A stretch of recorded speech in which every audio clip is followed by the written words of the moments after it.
former chief financial officer of the Trump Organization, is pleading guilty to 15 counts involving tax fraud. Joining us now is the political analyst and professor at Curtin University, Joe Siracusa. Morning, Joe. So what does this all mean? Good morning, Pete. What it means is that the district attorney in Manhattan is going to be pursuing the case against the Trump Organization, and it's got its star witness.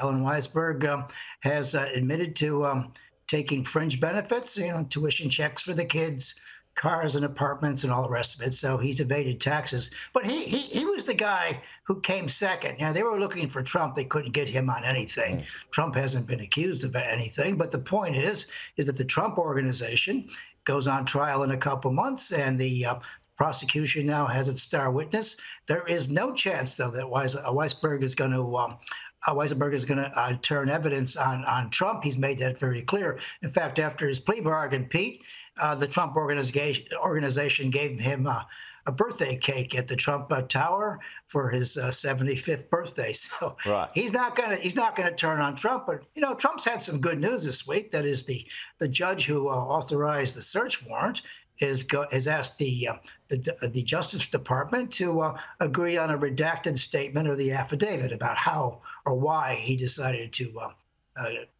what they wanted and why he decided to issue the warrant. So the president, former president, has got a little bit going there. But what really bothers me, Pete, is that everybody's saying, that all the Trump supporters are aiming for the FBI. No, Trump was aiming for the leadership of the FBI, not the men and women in the FBI. And now we're hearing that they're trying to criminalize the Trump supporters by saying, they're all very dangerous. That's just the social media thing. But Pete, your viewers have to remember something. American politics is not for the faint-hearted. Since 1865, 1 in 4 presidents has had an attempt on his life, and 1 in 5 presidents has actually been murdered in office. Imagine your chances of being killed at going to work as 20%. That's pretty heavy stuff. Wouldn't like that. Americans always play. American politics is very tough stuff, but Donald Trump has not shown any sign of not running. He's got a lock on the party, and I think President Biden continues to reel backwards on this one. So what's if they can't get Trump? Why bother with the former CFO? Just back on your first point. Pete, we're all old enough to remember royal commissions. If you can't get what you want, you get what you can get. These guys, I've seen this. I've been in Australia for 48 years. I've seen this crap before. They just get anybody they can get. Is that not quite like that Rolling Stones song? You not quite get what you need anyway. That's right. He just got caught and washed up in the attempt to get Trump. They tried to get Trump's kids and all the rest of it. Trying to prove that Trump is some very dangerous person. At the very least, at the worst, he's probably just they're trying to get him on white-collar crime. It's so funny. I mean, the authorities, they keep on going after Trump, but they're not finding it. It's like they keep walking down cul-de-sacs, you know what I mean? That's exactly right. Or hitting the crocodile and getting the next one. They can't quite get him. At the end of Trump's tenure, whatever happens next, he's going to have to be called the Teflon president because, he's cleaner at the end of it than Ronald Reagan was. Ronald Reagan was the same thing. Yeah. Reagan did all kinds of things. If Trump is guilty of anything, he's guilty of being asleep.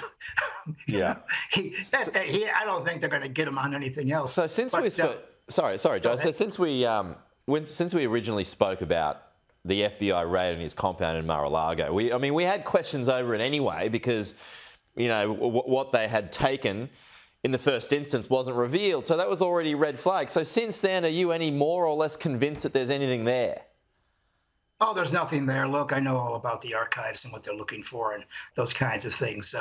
There's nothing there. But I did notice the last time, I think I might have mentioned it on the show, is that the Attorney General was very concerned, or his office is very concerned about what might be there that might be exploited by foreign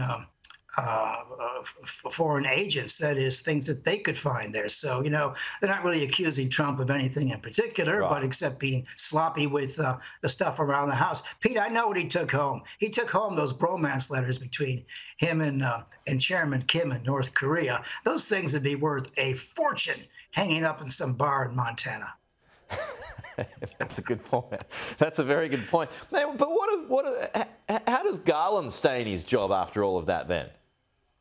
Oh, look, he's dead meat. They're going to get him one way. He's either going to be thrown out by the Democrats for being incompetent, and when the Republicans come storming back in November, and they take over the House in January, they'll get their 218 votes.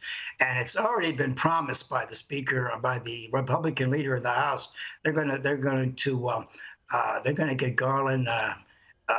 They're going to impeach him in a New York minute. They're going to go right after him. So, he only gets one shot to get the president. And I don't think he did a very good job. So I think he should be ducking for cover. Joe, always entertaining as always. We'll talk to you again soon.